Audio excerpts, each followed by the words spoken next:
boobu bu waxee ne day def autopsie foofu la ñu toll tey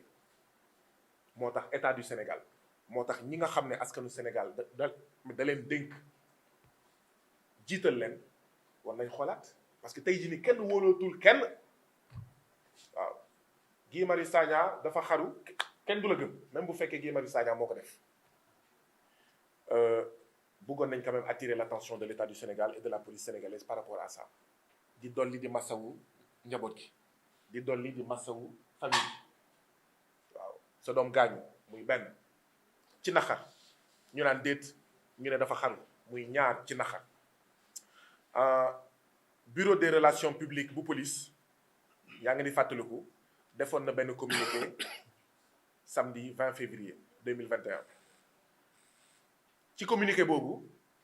bureau des relations publiques bu police mu ngi doon wax ne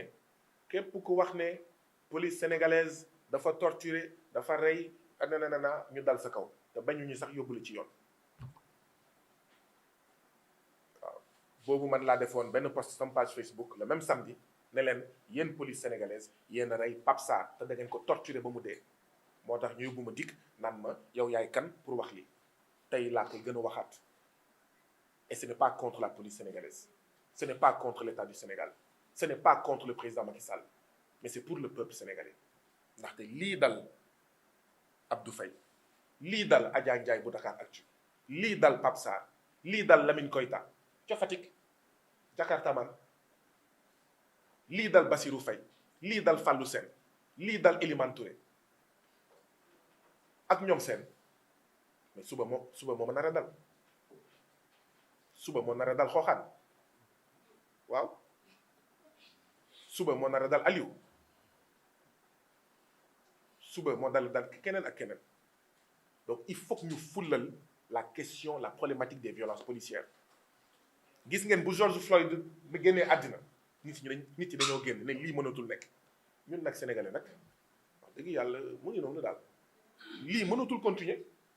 ndaxte kenn ci ñun bëggul sa mbokk deewee nii ba pare ñu naan la dafa xaru donc foog ñu jóg ci violence policière yi jóg si pour état du Sénégal benn mu wax ñu dossier yi passé waaw ñaareel bi nous exigeons la justice et la vérité sur l'affaire Abdou Faye ñun nag dinañ ànd jaboot gi ñu topp ko ba keroog ñuy xam ne fii la mën a yem wala ba keroog njaboot gi ne ñun fu mu nekk nii am nañ lu ñu doy baax na wala ba keroog njaboot gi ne ah waaw ñun ñoo ci nekkoon waaye wax dëgg yàlla mbir mi ëpp nañu doole arrêté nañ moo tax nag ma leen di ñaanal ñu am benn xolub muñ waaye tamit am doole ndaxte xam naa ne depuis boobu ñu ngi jot ay pression te xam naa ne pression yi du jeex ndaxte gas ko suul ko loolu rek la ñu bëgg mais le problème mooy lii ñuy def nii pour Abdoula ndaxte dañoo bëgg fu mu nar a tëdd mu tàlli te loolu bokk na ci condition yi may loolu am mooy ñu wax ñu la vérité ñu wax ñu la justice ñaareel bi bëgg nañ tamit mbokk yi seen xel dal ñetteel bi lii ñuy def nii romb na sax Abdou Faye moo tax ñu ngi félicité njaboot gi ñu ngi félicité baay yi ñu ngi félicité mbokk yi lii ñuy def nii sénégalais yépp lañ koy defal ndaxte wax ci dossier Abdou Faye mooy sàmm ñeneen ñépp ndaxte dama koy faral di wax dëmm lenn rek la bañ jarul saafara jarul takk jarul xaw ma dugg fan dëmm lenn rek la bañ mooy ku ko jébaane boo buggee dëmm bàyyi di seeñu doomu aadama na nga ko jébaane na nga ko wax dëmm boo ko waxee dëmm dina bàyyi di seeñu doomu aadama c'est la même chose bu ñu buggee police ak état bàyyi ñi ñuy rey waaw même yenn saa yi ci prison yi nit yi dañuy dee mais d'une manière incroyable waaw xëy na sax fàtte naa dara Baye Abdou Faye nee na quand je dis Baye Abdou Faye mooy turandoo Abdou Faye waaw Abdou la tudd sant Faye comme ndem si yàlla Abdou Faye Baye Abdou Faye nee na xool na koor bi nee na lim ci ràññee woon mooy benn am na ay góom ci bopp bi boo moytuwul dinañu wax ne da doon daanu yësi waaw bu ñu moytuwul fii ak ay waxtu di ngeen dégg xëy na police sénégalaise naan suñu ndem si yàlla Abdou Faye da doon daanu yësi ba di mbëkk mur yi nee na fekk na bopp Abdou Faye mu am ay góom fekk na itam fii mu ñuul kukk mel ni lu xam man de ñun de laay wax sax ñun waa FRAPP yàgg nañ dugg commissariat central yàgg nañ ñu tëj ci cellule commissariat central waaye man depuis démb maa ngi jéem a xool naka la doomu aadama mën a xaruwee biir commissariat central man mu ngi may posé maa ngi jéem a xalaat naka la doomu aadama ci biir cellule bu commissariat central mën a xaruwee maa ngi jéem a tourner problème bi mais je n'arrive pas à voir naka la doomu aadama mën a xaruwee biir commissariat central benn da ngay ñëw ñu tekki sa ceinture ñaar ñu simmi sa dàll waaw doo yore caabi doo yore dara yoon bi ma fay mujjee dugg wala avant dernière fois njàmpe bu ñu doon permettre mu dugg mooy njàmpe ñax yi njàmpe ñax bu fekkee bàyyi nañ njàmpe bu dul njàmpe ñax dugg c'est la responsabilité de l'État du Sénégal waaye même beneen njàmpe sax je me demande imaginez man Guy Marius Sagna ngeen dégg ne waaw dañ ma garder à vue le lendemain ñu ne leen dama xaru ak njàmpe man Guy Marius Sagna ak njàmpe fan ngay xaroo waaw cellules yi 100 personnes yenn saa yi sax dañ ko fay dugal ba pare jaabante bi y a 2 cellules qui se font face am na beneen cellule ci kaw mooy cellule boobu nga xam ne pour saw d'accord da ngay saw ci benn bouteille yéen ñëpp mais même foofu je me demande comment est-ce que njàmpe sax lu muy def ci cellule boobu ça se trouve au premier étage ou au deuxième étage man musuñu ma tëj commissariat central man rek fàttaliku ma fu ñu tëjee membre FRAPP ci benn cellule moom rek donc xaru nu mu mën a amee ñetteel bi en 2019 juillet 2019 fii lañ ma jàpp xaw ma pour fausse alerte au terrorisme ñu dugal ma section de recherche bu gendarmerie bu Colobane bi ma fa jógewee am na li ma waxoon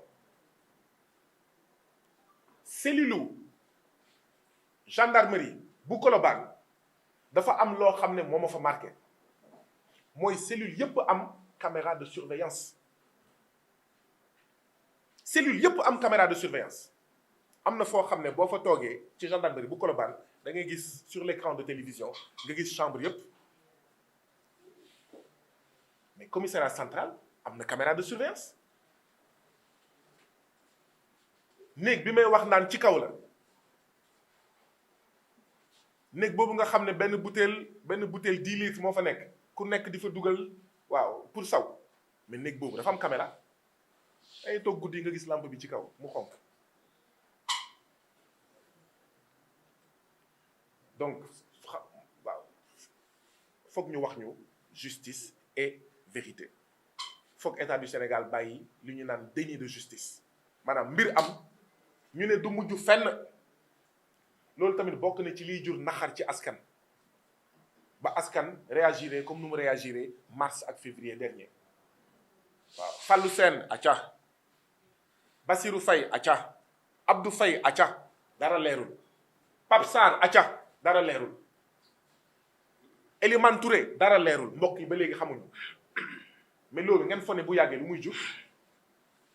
maanaam réew moo xam ne mu ngi sant du mujj fenn bii nag dossier bii nag dañoo bëgg mu mujj fenn te incha allah dina mujj fenn ak bu ko njaboot gi bëggee ndaxte nag ñoom la de bés bu ñu waxee doy na ñu ne tam ñu toog seetaan waaw dinañu métti parce que pour man dañu war a am justice et vérité pour Abdou Faye waaye deuxièmement pour ñeneen ñu dul Abdou Faye yàlla def na Abdou Faye dem na yàlla na ko yàlla yërëm xaree ko aljana waaye defe naa ne mission wu Abdou Faye fu mu nekk nii mooy fexe ba beneen Abdou Faye bañ a am. jamais de Abdou Faye plus jamais un autre Abdou Faye defe naa loolu mooy mission wu Abdou Faye jamono ji et ñun nag waa FRAPP pare nañu pour ànd ak njaboot gi ak ñeneen ñëpp citoyen ndaxte dossier bi nag ñun ñëpp ko bokk dossier bi ñun ñëpp ko bokk na ci ñëpp jàpp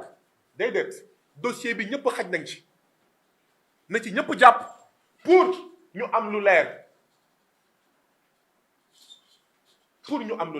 lii laa amoon li may wax di profito itam comme ni ñu koy defee saay su nekk di rendre un hommage di jaajëfal di féliciter tous les agents des forces de défense et de sécurité tous les policiers yi nga xam ne ñu ngi def seen liggéey nu mu waree tous les policiers ñi nga xam ne ñu ngi wax ñoo lànk ñoo bañ du ñu utiliser une violence inutile sur les citoyens sénégalais ñu ngi leen di jaajëfal ñu ngi leen di féliciter di leen di ñaax. Nous avons énormément de respect et d'admiration pour vous, femmes et hommes de tenue, qui respectez le peuple. Et nous vous rendons un hommage. Ñoom amul yaakaar et tous les autres amul yaakaar de la police, de la gendarmerie, de la douane. Agents des forces de défense et de sécurité intègres, honnêtes. waaw ñoo xam ne du ñu saaga, du ñu gëdd, du ñu dóore dañuy def seen liggéey nu mu waree. mbokk citoyen sénégalais force de défense et de sécurité bu la gëdd nga ne garaawul boobu yaa ngi def lu rëy a rëy ndaxte gëdd yi mooy jur saaga yi mooy jur dóor yi mooy jur rey ñun dañoo tàmm di banaliser la violence des forces de défense et de sécurité yuuxu mooy jur saaga mooy jur dóor mooy jur rey nag mooy jur lii nga xam ne moo ñu fi dajale donc nañu bàyyi di banaliser la violence les forces de défense et de sécurité nag particulièrement la police lu tax ñu mel nii mooy en réalité nous sommes ces forces de défense et de sécurité sont les héritières des forces de défense et de sécurité coloniales maanaam da ngay gis police wala gendarmerie di agir mel ni elles étaient plutôt en territoire conquis mel ni dañoo dem ci beneen réew ci beneen askan ngir noot leen maanaam suñu police suñu gendarmerie ak ñoom seen dañoo nampee ci weenu police ak gendarmerie jamono colonisation maanaam jamono nooteel et donc l'effort de décolonisation bi nga xam ne waroon nañ ko décoloniser police gendarmerie ak ñoom seen naam am na luñ ci jot a def waaye ba léegi am na li ci des notamment ci wàllu violence policière ci wàllu violence de la gendarmerie ci wàllu torture yi ñuy def ci wàllu salaamaaleykum loo fi def këyit laay ut si am na tey ay citoyens sénégalais yoo xam ne lu ñu soxla këyit gendarmerie lu ñu dugg gendarmerie lu ñu soxla këyit police duñ fa dugg tey jii nii am na ñoo xam ne bu ñu leen convoqué gendarmerie bu ñu génnee ñoom jàpp nañ ne am nañ gàcce àddina ak àllaaxira loolu ndax lan foog état xoolaat loolu ndax lan foog police xoolaat loolu ndax lan foog gendarmerie xoolaat loolu ndax lan